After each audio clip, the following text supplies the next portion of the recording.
방송법 사실 이거 처음에 입법 폭주 이런 그 조선일보 제목 그걸 붙이려고 하다가 근데 이 방송법 난기류 이게 짜고치기냐 불협화음이냐 저는 이 조선일보 사설 제목이 조금 더 와닿더라고요.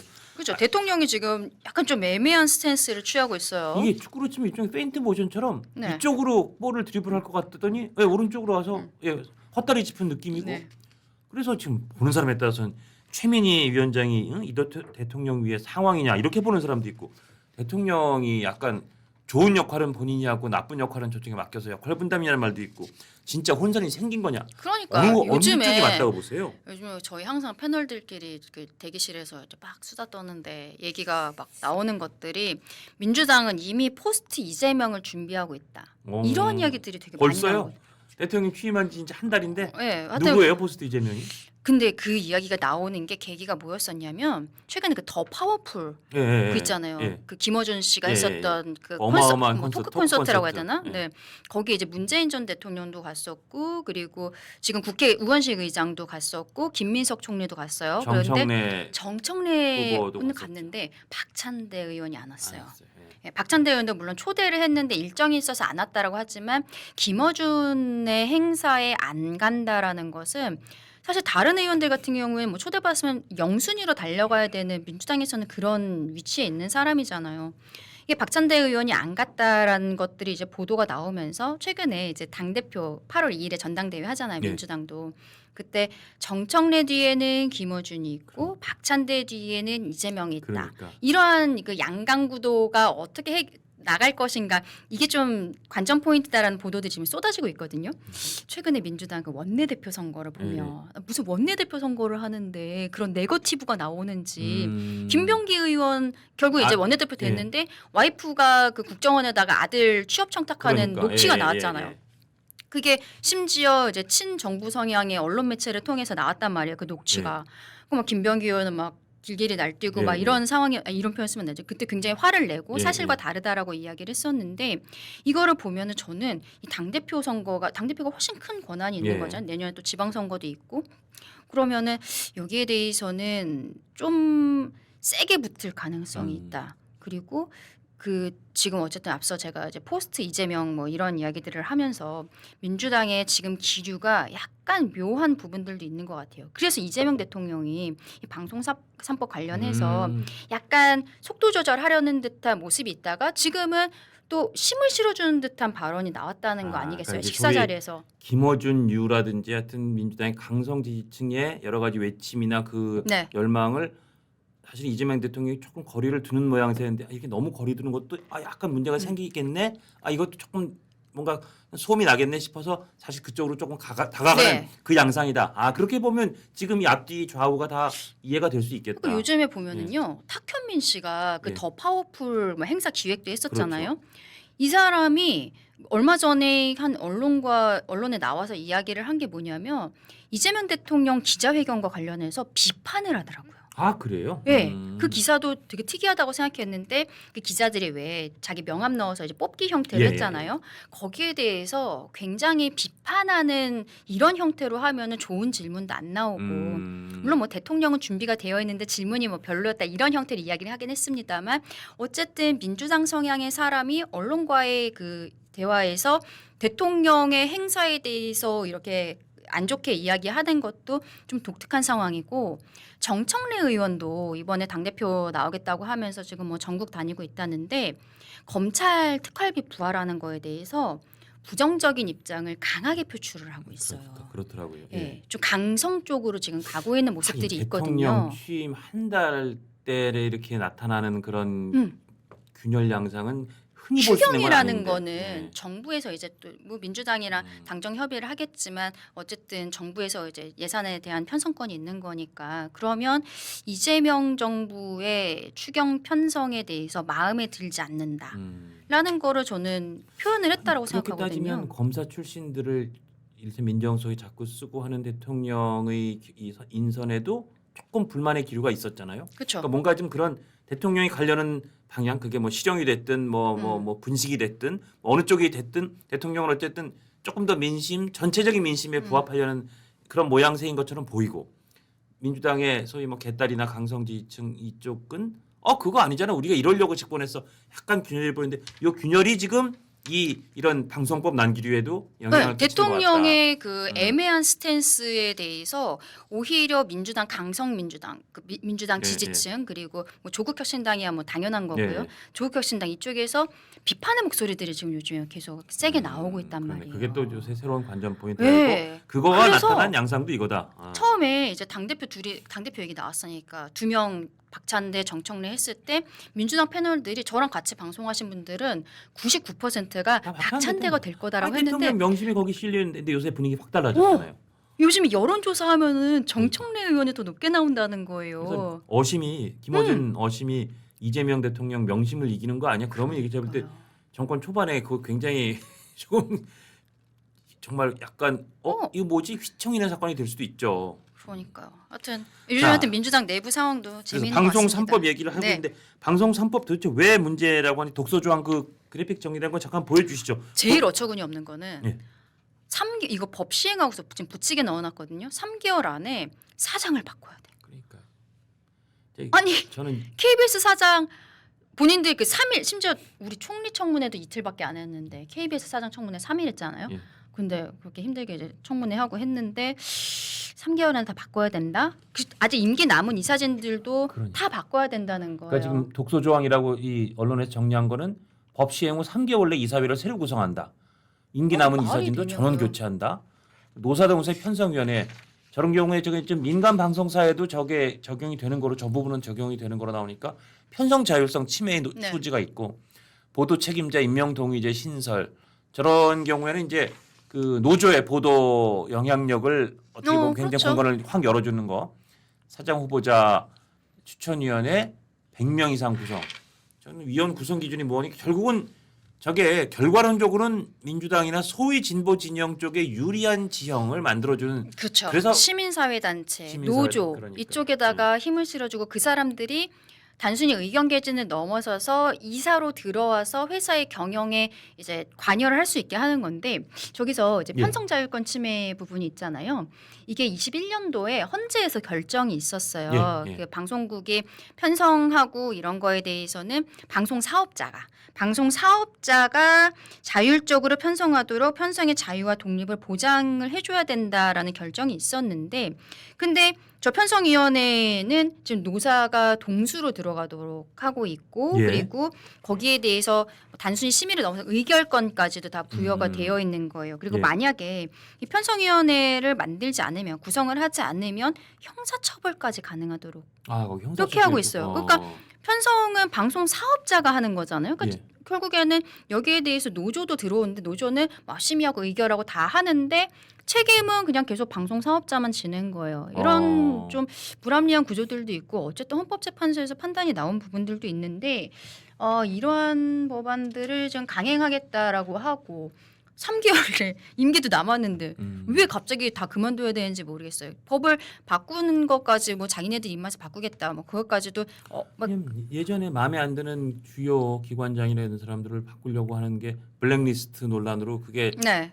걸리는 지금 게 이진석 있으니까 방통위원장 갖고서도 뭐 법인카드 나가라 내보내 그러고 뭐 있죠. 하는데 아니 그러면은 본인도 지금 법인카드 유용 의혹으로 재판 받고 있는 거 계속 받아야 되는 거 아니냐 대통령도 법인카드 갖고 문제 제기할 거면 그러니까 참 저는 그래서 내로남불이 과해요. 저런 식으로 법으로 정말 모든 걸 다 할 것이다. 결국은 저게 이제 입법 폭주가 더 심각해지는 걸 수도 있는데 저런 거 갖고 오니까 우리가 만약에 법사위원장 국민의힘 주면은 뭐 다 발목 잡을 거다 얘기하는 게 저런 위헌적인 법률들을 가져오니까 하고 싶어 하니까. 예.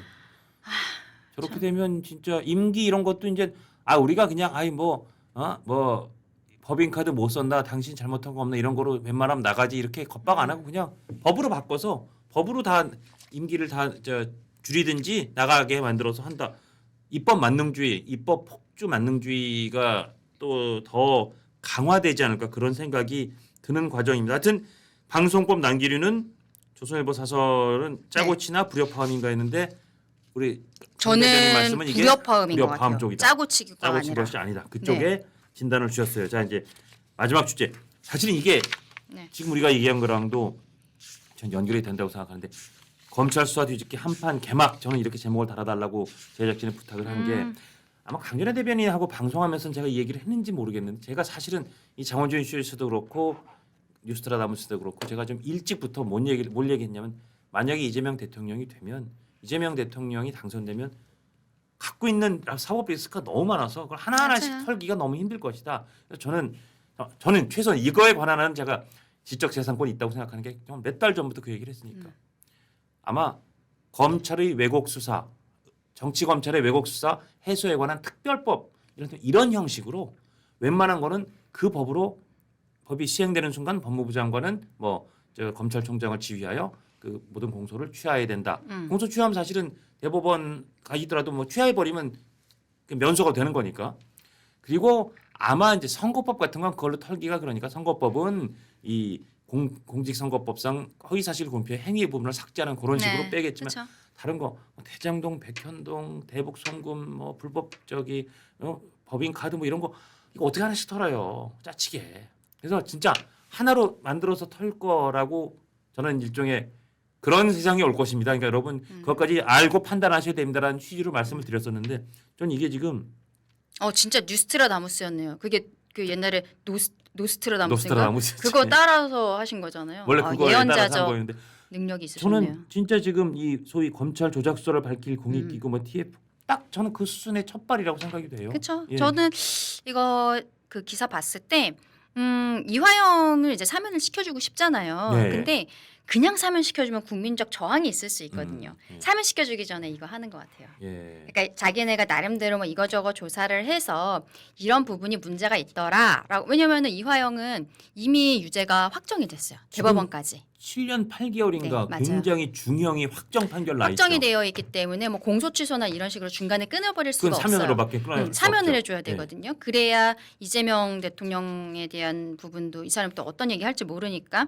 입막은 부분도 있을 수 있고 그리고 이재명 대통령에까지 가 있는 지금 재판 같은 것도 좀 중지시킬 수 있는 어떤 명분을 만들어줄 수 있다고 생각하는데 그걸 그냥 하면은 국민들께서 그거 있잖아요. 우리 제가 종종 말씀드리는데 대선 날 예. 심층 설문조사가 있었단 말이에요. 맞아요. 예. 그때 이재명을 지지했던 사람들조차도 대통령 돼도 재판은 계속돼야 된다라고 답변하신 분들이 굉장히 많았어요. 제 기억에 이재명 후보를 찍었다고 한 분 중에서도 한 절반 정도가 네, 맞아요. 재판은 계속돼야 그리고 된다. 전체에서는 60몇 % 전체는 한 정도가 3분의 2 정도. 네. 예. 그렇게 답변을 하셨거든요. 그거는 이재명 대통령을 어쨌든 지금 상황에서 뽑아주기는 하지만 이 재판이라든지 사법적인 절차에 대해서는 존중해달라라는 국민적인 어떠한 요구가 있었던 것인데 본인은 이제 그걸 하고 싶진 않은 거고 그리고 바로 사면해줬을 때 그 역풍이 올 수가 있으니까 이러한 TF를 일단은 수사가 조작 수사였다. 그러면서 이제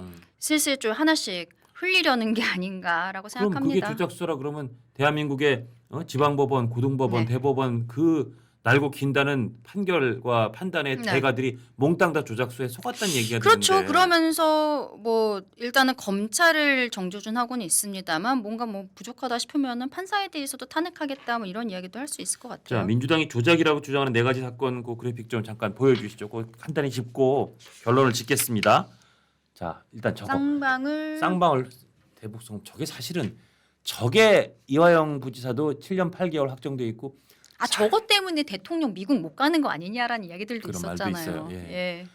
그리고 사실은 지금 대장동, 백현동 큰 덩어리 수사도 있고 위증교사 사건도 있고 네. 그다음에 공직선거법 위반 혐의도 있고 그다음에 그 법인카드도 있고 하지만 총 5개 재판 중에 만약에 유죄가 확정되면 대통령 입장에서는 네. 물론 지금 재판은 진행이 안 되겠습니다만 만약에 재판 진행돼서 유죄가 확정되면 이 사건이 사실은 제일 크게 형이 나올 사건이잖아요. 왜냐하면 그렇죠. 800만 왜냐하면 달러, 본인이 100억 원에 정무직으로 데리고 온 부지사가 예. 평화부지사가 한 일을 몰랐다.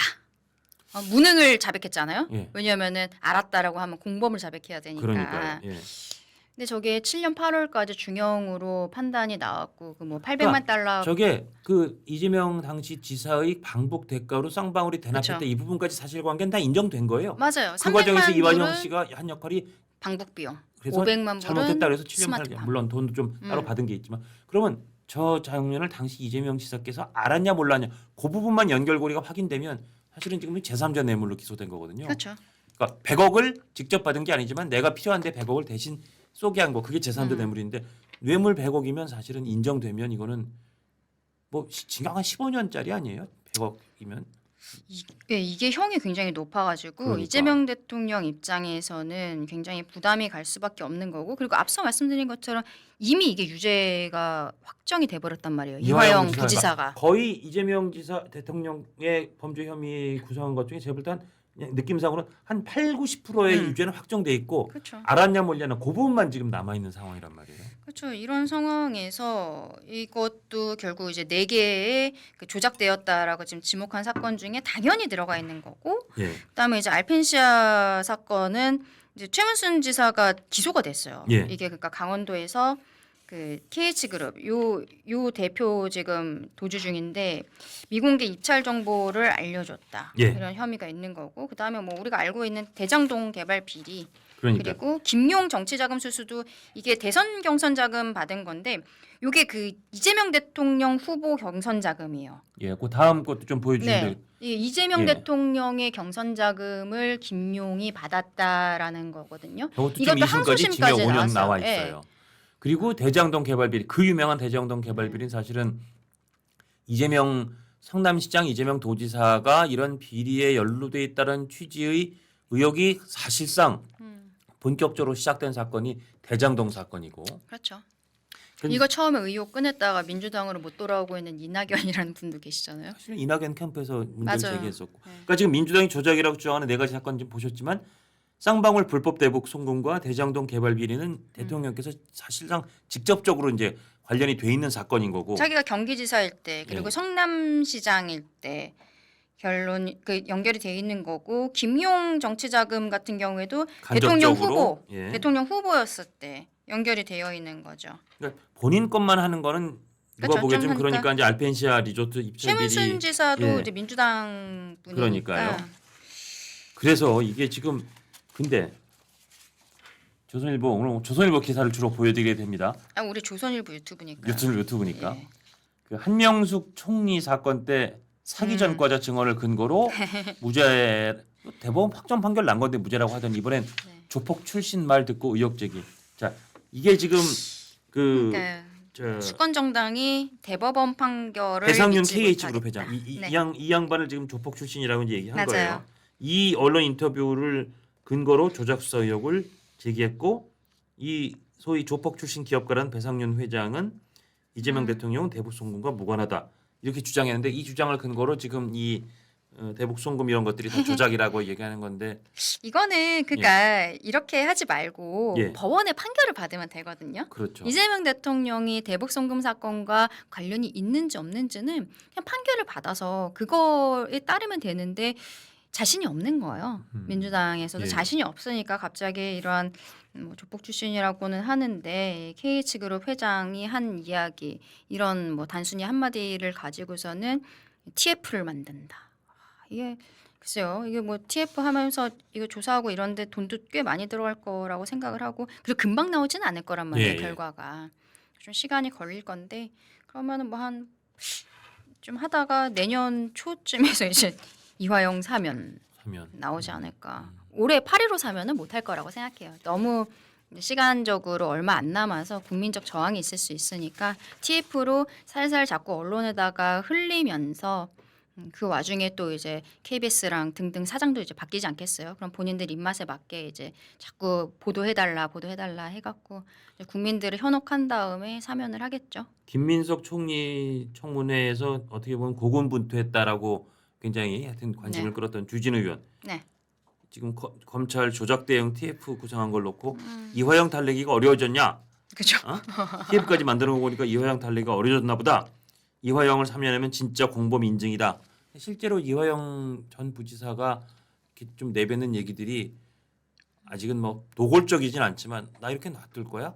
진짜 이렇게 저를 이렇게 그냥 맞아요. 놔두실 거예요? 약간 그런 뉘앙스도 느껴진다는 분석들이 있었잖아요. 그렇죠. 본인 SNS에도 아마 본인이 쓰진 않고 뭐 가까운 사람이 썼겠지만 뭐 후원금 계좌 같은 것도 올리고 막 이랬었단 말이에요. 예. 최근에 그걸 보면은 대외적으로 나 살아있다라는 거 이제 대법원에서 확정은 받았지만 이게 곧 풀리겠지라고 생각하는 그런 게 있지 않을까 싶습니다. 오랫동안 날 안 풀어주면 굉장히 마음이 섭섭해질 것 같아. 약간 그런 느낌의 말 메시지를 내고 있는 것 같아요. 그렇다면 아 이거 빨리 풀어줘야겠다고 생각한 게 아닌가라는 게 이제 주진우 위원의 판단이고.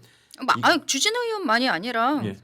뭐 많은 국민들께서 저는 그렇게 생각하실 거라 봅니다. 제가 제 입으로 재판단으로 말한다는 건 좀 말하긴 부담스러워서 그랬어요.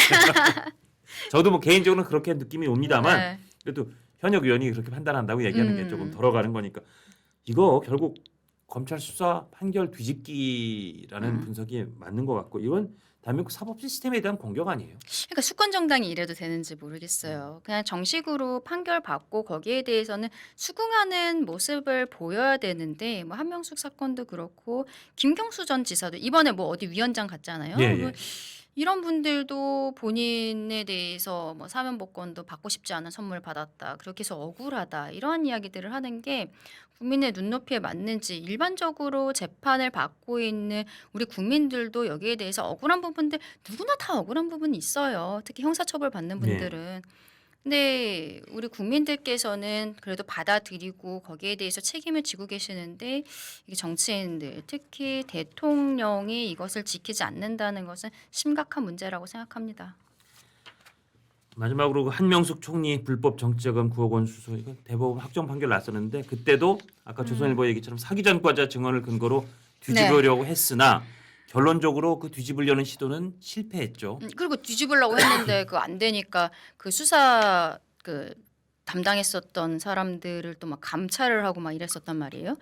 아 굉장하죠. 아 지금 그 얘기 나온 김에 지금 민주당에서 검찰 개혁하겠다고 하면서 사법을 이미 발의를 한 게 있어요. 예. 그 중에 국가수사위원회라는 걸 예, 만들겠다고 총리 산하에, 하거든요. 예. 네, 국가수사위원회가 일단은 지금으로 치자면은 경찰, 검찰, 공수처 이렇게 세 개의 수사기관이 있고 세 개가 약간 관할 같은 거 이런 것들이 좀 다툼이 있어서 윤석열 전 대통령 때도 그게 문제가 됐었잖아요. 그렇죠.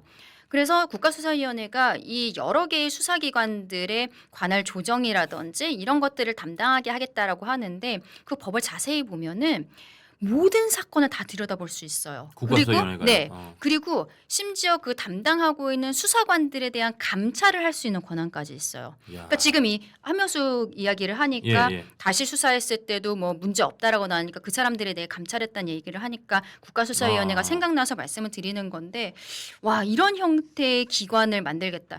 저 대한민국에 있는 모든 사건들에 대해서 기소와 불기소를 본인들이 결정하겠다라는 거거든요. 국가수사위원회를 통해서. 예. 하여튼 그런 위험한 발상을 가지고 있는 법안이다라고 말씀드리고 싶습니다. 예, 알겠습니다. 만약에 진짜 지금 그렇게 민주당이 추진하는 게 실제로 실현돼서 국가수사위원회가 있고 뭐 중대범죄수사청 따로 있고 공수처청 따로 있고 경찰 산하에 지금 국가수사본부 그대로 가고 검찰은 모든 수사권 다 폐지하는. 팔다리 잘리고 네. 공소만 유지하는 이런 상황이 되면 예전 정부 때처럼 뭐 현직 최고위층의 뭐 아들의 무슨 비리라든지 네. 현재 살아있는 권력 핵심의 그 이 비리나 부패나 혐의를 수사하는 일은 사실상 불가능하죠. 그렇죠. 네. 아, 수사하겠다고 하면 그 수사관을 감찰하겠다라고 하겠죠. 너 이유가 있어갖고는 이 무죄인 사람 막 이렇게 그러니까. 터는 거 아니야? 지금 TF가 바로 그걸 하겠다는 거 아니겠어요? 국가수사위원회가 이럴 때면 네가 네 관할 맞아? 너 깨끗하니? 너 그 수사할 자격이 있니? 그러니까요. 너 한번 잠깐 들어와 볼래? 이렇게 시작하면 누가 그걸 수사하겠어요? 그러니까요.